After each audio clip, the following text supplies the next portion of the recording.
I woke to the sound of something scratching at my door. It was faint at first, like the scurry of a mouse or the wind scraping against the wood. But then it grew louder, more deliberate, like claws dragging slowly across the surface. I sat, up in bed, heart pounding, and tried to steady my breath. My eyes darted to the door, and that's when I saw the box sitting right in front of it, as if it had always been. There. The box I had found in the attic days ago. I hadn't moved it. I hadn't touched it since that first night, when I opened it and found those strange, old photographs, the jewelry, and the figurine. But now, it was here. The scratching was louder now, almost frantic. My hand was already on the door handle, before I even realized I had moved. I yanked it open, heart in my throat, but the hall was empty. And the box? It wasn't there. It was still in my room, right in front of me, where it had been when I first opened the door. It hadn't moved, but something had. A shadow shifted across the floor, long and thin. Then, the box opened on its own. I froze. The scratching stopped. The air grew cold, and I could feel it something was waiting. The first night after finding the box was quiet, almost too quiet. The air was heavy, thick, with an unsettling stillness that made my skin crawl. I had hoped that it was just my mind playing tricks on me. Perhaps it was the house settling, or maybe I was just paranoid after finding that strange, unmarked box in the attic. But the noise started. Again. At first, it was just a faint scraping sound like nails dragging against wood. I told myself it was nothing. The house was old, after all. But as the night wore on, the sound grew. Louder, more deliberate. It echoed through the walls, just faint enough that I couldn't pin it down. It seemed to move around the house, above me, below me, in the walls themselves. I tried to ignore it, to force myself to sleep, but the noise wouldn't stop. It wasn't natural. It felt like something was up there, something that didn't belong. I tried to convince myself it was just the house, but the hairs on the back of my neck stood up with every scrape. The next day, I went up to the attic to check. The box was exactly where I had left it. The lid was closed. But something felt wrong. The air in the attic was colder than it should have been, like a draft that wasn't there before. And then I noticed it. A shadow. A fleeting movement at the corner of my vision, as if something was watching me from the farthest reaches of the attic. But when I turned to face it, nothing was there. Just the dust-covered boxes and old furniture. Still, the unease lingered, crawling under my skin. That night, the noises came again. Scratching, scuttling, dragging. But this time it was different. The noise was inside the walls, now moving, scratching closer, as if something was trying to break through.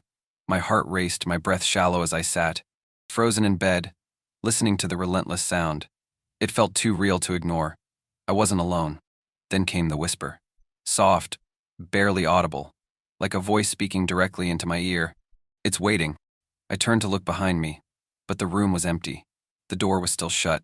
The house was silent once more, but I couldn't shake the feeling. Something was in the house with me, and it was waiting. I hadn't meant to go back to the box, but there it was, sitting on the attic floor exactly where I had left it, or so I thought. As soon as I stepped into the attic, I felt the shift in the air, heavy with a weight I couldn't shake. The space seemed to stretch further than before, the corners too dark, the shadows too deep. My heart raced as I neared the box, my stomach flipping in an unsettling mix of dread and curiosity. The lid was open again, slightly ajar. I hadn't touched it. I hadn't moved it. But it was different. Pop. The figurine inside had shifted. Its expression, once dull and lifeless, was now unmistakably sharper, its eyes glinting as though they were watching me, studying my every move. I hesitated, my fingers brushing against the rough edges of the small creature. The smoothness had turned to something colder, harder, as though the figurine was somehow more real. I could feel it, the growing sense that the box was calling to me, demanding my attention. The air around it seemed to hum, vibrating with a frequency I couldn't place. Backed away, my breath shallow, when I noticed the photographs. They had changed, too. The people in them weren't unfamiliar anymore. They were people I recognized. Faces I had seen in the streets, on the news, smiling so happy in the pictures, but it didn't make sense. Why would they be in my attic, staring at me from inside those old frames? I grabbed one of the photographs, my fingers trembling as I tried to make sense of it. The moment I touched it, a sudden jolt of energy passed through me, a cold shock that rushed down my spine. The image seemed to warp, the faces in the picture distorting, their smiles widening grotesquely as though they were alive, reaching out toward me. I dropped it, my heart pounding in my chest, but it didn't hit the floor. It floated, just above the ground, then slowly fluttered down as though guided by invisible hands. The room felt colder, suffocating, and I couldn't breathe. Then came the sound. The walls began to groan, the floorboards creaking under an unseen weight. I turned to leave, but the door that led out of the attic had disappeared. The house was shifting, changing, and the air around me felt alive like something was watching, something that had been waiting for me to notice. I stumbled backward, but the shadows seemed to follow, drawing closer, closer, until I realized I was no longer in control. The box was waiting. The nightmares didn't stop. Every night, I was back in that attic trapped. The walls, closing in on me, suffocating. In the dream, I couldn't move, couldn't speak. I could only stare at the box in front of me, its contents always shifting. The figurine, its grotesque smile seemed to grow, and the shadows in the room stretched out darker and longer, with every passing moment. And the figure always watching, never moving, just standing there in the farthest corner, waiting. I woke up gasping, drenched in sweat, my heart hammering in my chest. It wasn't just a nightmare. It felt too real. I could still feel the cold air of the attic, still hear the soft, scraping sound that echoed from the corners of my mind. The scratching wasn't just in my dreams, it was in my reality now. The next morning, I forced myself to check the box again. Maybe it would make sense. Give me some kind of control. I didn't expect what I found. The figurine was gone. It wasn't just out of place, it was missing entirely. The empty space inside the box felt like a gaping wound. Panic surged through me as I turned the box over, hoping to find some explanation, some sign that it had simply fallen out. But nothing. It was just an empty box now, as though the figurine had never been there at all. I slammed the box shut, my hands trembling. What did this mean? What was happening? To me? I thought about burning it, destroying it. Maybe if I got rid of the box, I could stop whatever this was. I didn't think I'd feel any better, but I had to try. I took it outside, trying to steady my breath, and set it down on the grass. My hands were shaking so violently I could barely hold the lighter. I lit the match, a small flame, flickering against the wind, and touched it to the corner of the box. It didn't catch. I held the flame closer, watching it flicker desperately against the surface, but the box remained untouched. The wood refused to burn, the flame flickering out with each failed attempt. No matter what I did, it didn't burn. The box stayed cold, undamaged as though mocking me. My throat tightened as I stared at it, realizing with a sickening clarity that this box had a power beyond my understanding. I could feel it now, the walls of the house pressing in around me. The air was heavier, suffocating, as though the house itself was holding its breath. And then I heard it. Again, the scratching. Only now, it wasn't coming from the attic. It was everywhere. From the walls, from the floor, from the ceiling. It was all around me, relentless and never-ending. I turned to run, but the door slammed shut before I could make it to the hallway. I was trapped. The attic door was wide open when I reached it. I hadn't touched it. It had been locked before, but now, there it was swinging slightly as if it had been waiting for me. The floorboards creaked under my feet as I stepped forward, the weight of the silence pressing on me harder with each step. The house felt alive, breathing, whispering from the shadows. I didn't want to go in, but I couldn't stop myself. Something was pulling me, dragging me, closer to whatever nightmare lay within. I reached the top of the stairs and froze. The box. It was sitting in the center of the attic, untouched. But now, it wasn't just a box. It was, glowing faintly, an eerie, cold light emanating from the edges. The shadows around it seemed to bend unnaturally, like the light itself was warping the very air. My breath caught in my throat. I could feel my pulse pounding in my ears as I stepped closer, unable to tear my eyes away.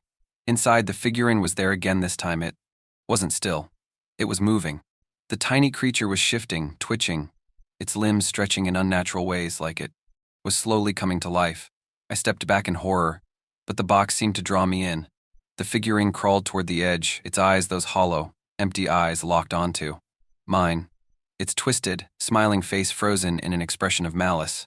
I turned to run, but the floor beneath me groaned and buckled. The walls twisted, stretched, and I stumbled, disoriented. I wasn't in the hallway anymore. My house had changed. The familiar, safe spaces were gone, replaced by corridors that stretched endlessly, winding like a maze with no exit. The air was colder now, thicker, as if I were walking through a place that wasn't quite part of this world. I tried to find the door to the outside, but every room I entered brought me closer to the attic. The walls seemed to close in, the house itself shifting to force me back. The scratching noises started again, louder now, as if something was crawling just beneath the walls, tracking my every move. I could feel it, to a presence, breathing down my neck. It was close. The thing from the attic was following me. Suddenly, a voice whispered in my ear, close and cold, like a breath I could feel on my skin. "It's not over. It's never over." I froze, a chill running through me. The voice wasn't mine, but it felt familiar, as if it had always been there, just out of reach. The walls closed in tighter. There was nowhere to run anymore. The box had come for me, and I couldn't escape. I could feel it now. The presence was everywhere, pressing against my skin, crawling into my lungs. The house had become something else, something alive. The air around me was suffocating, thick with the scent of decay and old wood. Each breath felt heavier than the last, as if the walls were closing in around me. I had run as far as I could, but no matter where I went, I always ended up in the same place, the attic. The box sat there, just like before, but now it was different. It was bigger. The carved figurine inside had grown, its twisted face staring at me with eyes that seemed too knowing, too alive. It was mocking me, feeding on my fear, growing stronger with every desperate breath I took. I tried to tear my eyes away, but the shadows around the box seemed to stretch toward me, thick and writhing like living things. I couldn't escape them. They were pulling me in, pulling me closer to the box. I wanted to scream, but my throat was dry, my voice trapped somewhere deep inside me. I turned to run, to flee from the nightmare that was swallowing the house whole. But the walls creaked and groaned. The floor shifted beneath my feet, throwing me off balance. The hallway stretched endlessly in front of me, impossible to navigate. No matter which direction I ran, I always ended up back at the attic door. The scratching noise from earlier, always in the background, was now a deafening sound, like something was crawling just behind me, right at my heels. I grabbed the box, trembling, and tried to throw it out the window. I didn't care anymore. I just needed it gone. But when I reached the window, it wouldn't open. The glass was stuck, immovable, as though the house itself was keeping me inside. I heard a voice, then a whisper, familiar and chilling. You can't leave. The words felt like they were seeping into my bones, holding me in place. I tried to burn the box, but the flames wouldn't touch it. I poured gasoline around it, set it alight, but the fire snuffed out instantly, like the box was absorbing the flames. It didn't care. Nothing worked. It was feeding on my fear, twisting it, growing stronger with every attempt to destroy it. And then it hit me, the realization that chilled me to my core. The box had always been with me. It had followed me from place to place, always hiding, always waiting for the right moment. It was bound to me, and I to it. The house was part of it. The walls, the floors, the very air, it was all feeding on me, on my fear. I was trapped. Not just in this house, but in this life. I would never escape. The box had claimed me, and now it would consume me, piece by piece, until there was nothing left but another relic to rot in this house. The figurine's smile twisted wider, and that was when I knew it was never over. I didn't leave the house. Not really.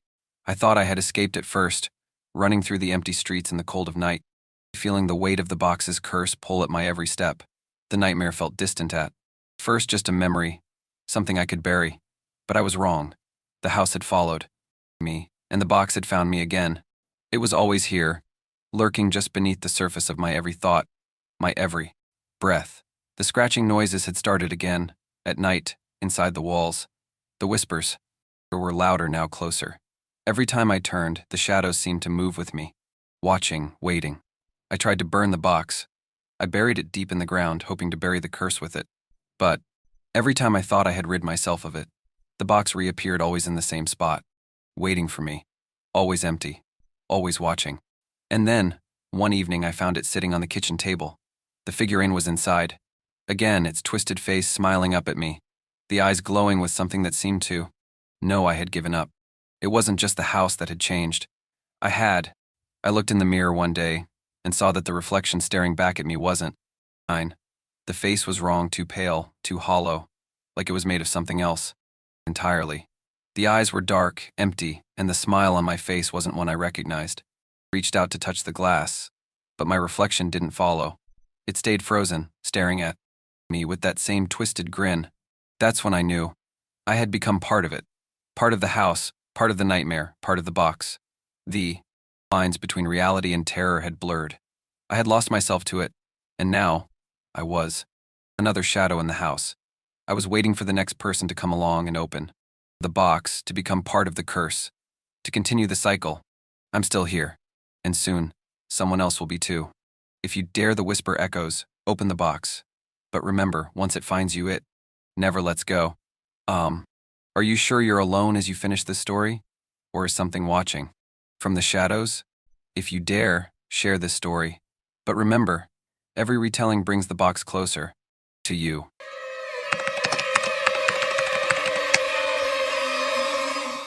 I woke up to the sound of carnival music. It was faint at first, like it was coming from far away. I rubbed my eyes, confused, trying to make sense of it. But then, the music grew louder, clearer, until it was right outside my window. I stumbled out of bed and pulled the curtain back. There it was. A full carnival, set up in the park across the street. Bright lights flickered against the dark sky, a Ferris wheel slowly turning, the ghostly sound of a calliope drifting in the wind. The weirdest part? It wasn't there when I went to bed. I checked my phone. It was past midnight.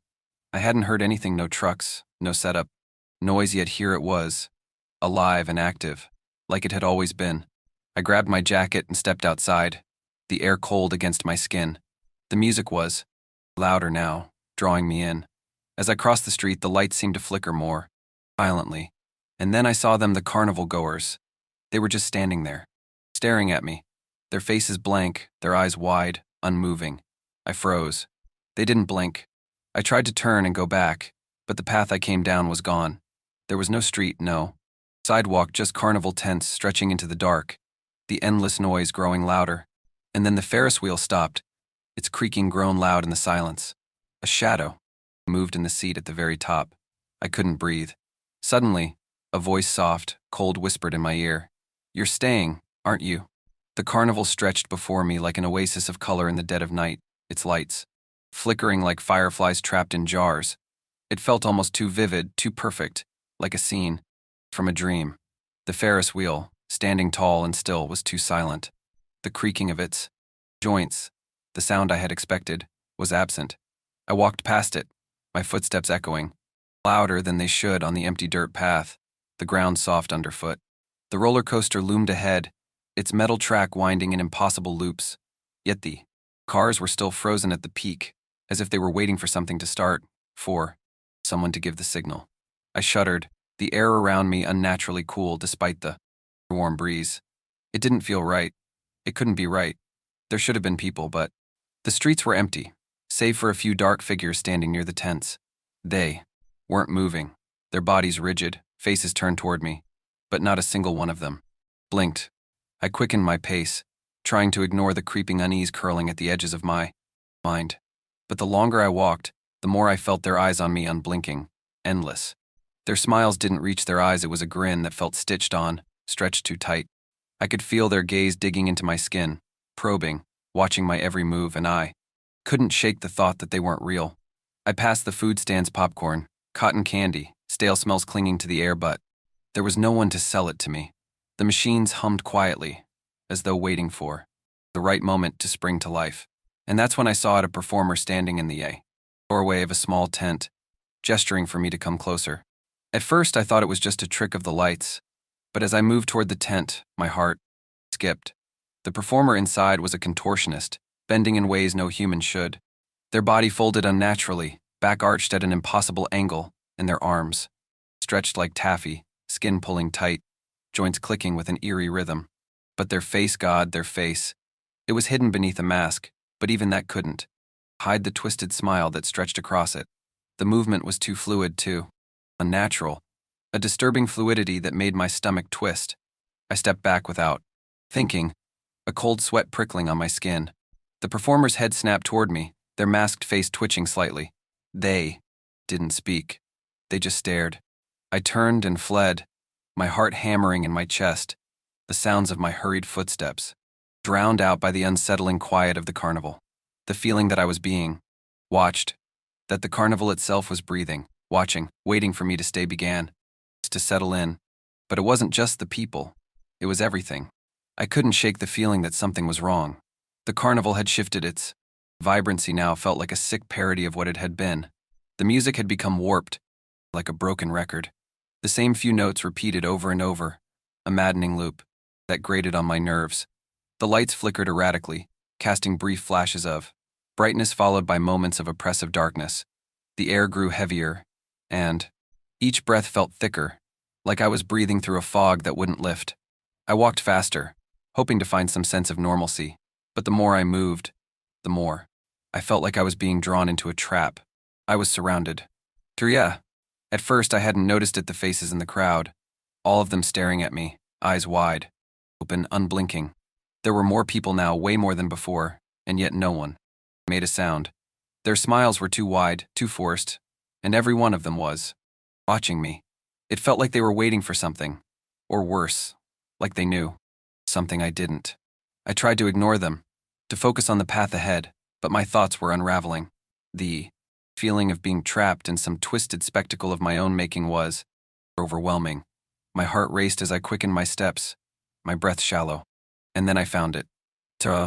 A section of the carnival that seemed to have no beginning and no end, a maze of mirrors.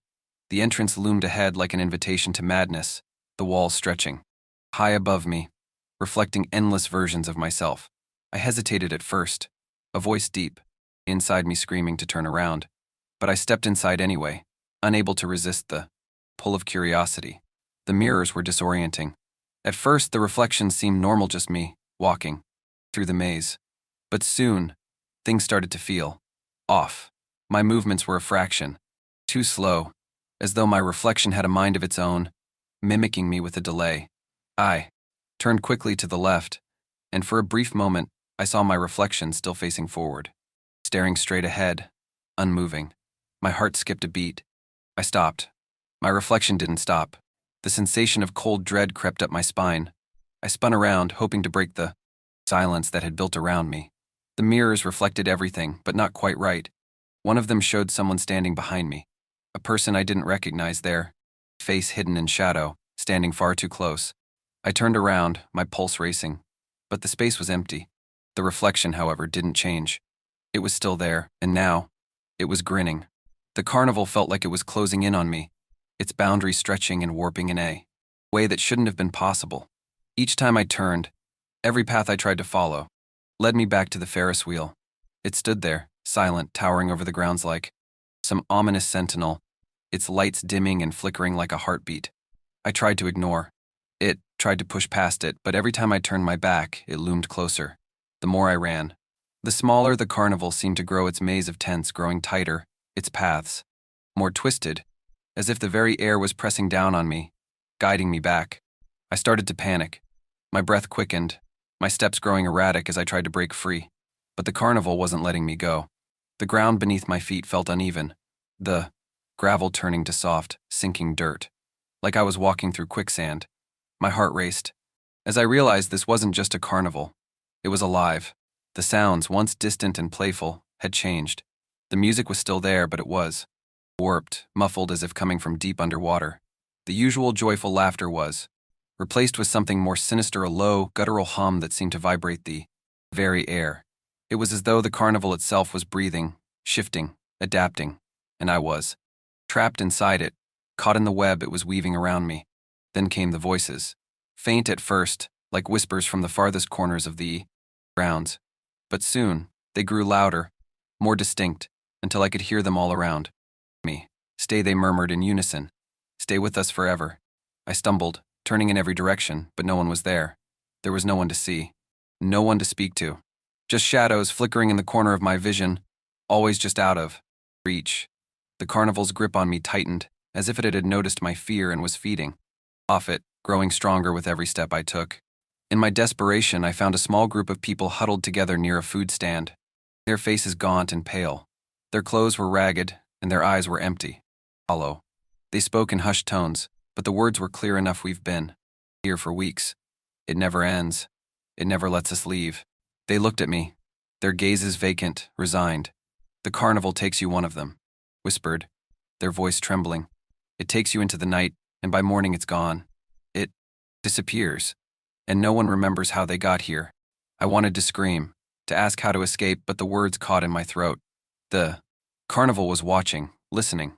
It was hungry, and now it had me. And then, in the silence that followed, I realized I wasn't just trapped in the carnival. The carnival was in me. I had to get out. The voices had grown louder, their chant filling the air, suffocating me with each step I tried to take. Stay. Stay for the night. Stay forever. The words became a mantra, growing in volume and intensity as the crowd around me shifted, drawing closer with each passing second. I could feel their eyes on me, hundreds of them, all of them, unblinking, their faces frozen in a smile that sent chills down my spine. I tried to move faster, but my feet felt like they were stuck in tar. Every movement was sluggish, as though something was pressing down on me, forcing me to stay in place. The air around me thickened, and it became harder to breathe, the heaviness growing unbearable. My chest tightened as panic flooded through me. The carnival wasn't just a place anymore. It wasn't just a funhouse or a maze. It had become alive. The ground beneath me seemed to pulse, as though the carnival itself was breathing, feeding off my fear. I turned desperately, trying to find an exit, but no matter where I went, the path shifted, the tents warping around me. The Ferris wheel loomed overhead, its once still frame, now creaking ominously as it began to spin, the empty seats moving in slow, deliberate arcs. I couldn't see any workers. No one was in control of the machinery. It was just moving on its own, as though it had a mind of its own, pulling me in. The lights, once bright and cheerful, flickered and dimmed. The entire carnival seemed to be warping, twisting into impossible angles. The roller coaster track stretched higher and more twisted than before, looping in bizarre, impossible shapes. The carnival was becoming something else, something darker. As the clock neared dawn, I realized with a sickening dread that the night wouldn't end. There was no dawn. The carnival was outside of time, and it was closing in on me. The whispers were getting louder, and the crowd that had once been distant and silent now surrounded me, their hollow eyes fixed on me, watching every movement. I backed away, heart racing, only to find myself in front of the Ferris wheel again. It was too late. I was trapped. The ground beneath me rumbled, and I could feel the vibration in my bones. The lights flickered again, their glow casting strange shadows, stretching unnaturally long. I heard the final whisper, low and cold, like it was coming from inside my own mind. You are the show. Stay. I couldn't breathe. I couldn't move. The carnival had me, and it wasn't letting me go. I woke up on the cold, damp grass, blinking into the dim light that barely cut through the thick fog. The carnival was gone. The ground was still warm where I had lain, but the air felt wrong, stagnant, like everything was holding its breath. No music, no laughter. The vibrant lights that had once painted the night in hues of red, yellow, and green were now absent. There was only silence, dead silence. I pushed myself up, my body sore from the hours spent running, trapped within the twisted carnival. The ground beneath me was firm, the grass still damp from the early morning mist. The soft rustling of the trees in the distance was the only sound I could hear, but something felt off, like I had stepped out of time itself. I looked around. The carnival's entrance was gone, nothing but an empty space where the Ferris wheel had stood just hours before. The tents, the rides, the game, booths vanished. It was as though they had never been there at all. But the eerie emptiness of the field where it once stood felt wrong. It was as though I was stuck in a place that wasn't quite here and wasn't quite there. The town I'd left earlier felt distant now, unnaturally so. The houses along the street were there, but they were different, quieter, like they were frozen in time. The streets, the familiar signs, the places I'd known, they all felt like they belonged to another life, another world entirely. My feet dragged as I walked, unsure if I was heading toward something I once knew or something else altogether. I turned to look back. The air felt thick, as though the fog itself were pressing in, keeping me from seeing the world clearly. But it was no use, there was nothing. No carnival, no sounds, no lights. Only the whisper of the wind in the trees and the unsettling silence. Then, out of nowhere, the voice whispered again. It was quiet, like a breeze brushing past my ear, but it was unmistakable. It will be back. You will be back. Always. My breath caught in my throat. The air around me grew colder, a chill running down my spine as the words echoed in my mind. I spun around, but there was nothing. The streets were empty. The world was still, but I could feel it. It was watching, waiting. And I knew then that no matter how far I ran, no matter how many miles I put between myself and that cursed carnival, it would always find me. I couldn't escape. I hadn't just visited the carnival. I had been claimed by it. Would you stay at a carnival that promises eternal wonder, but takes your soul instead? If you dare, share this story. But remember, the carnival is always waiting for its next guest. Are you sure you're alone as you finish this story? Or is something watching? From the shadows,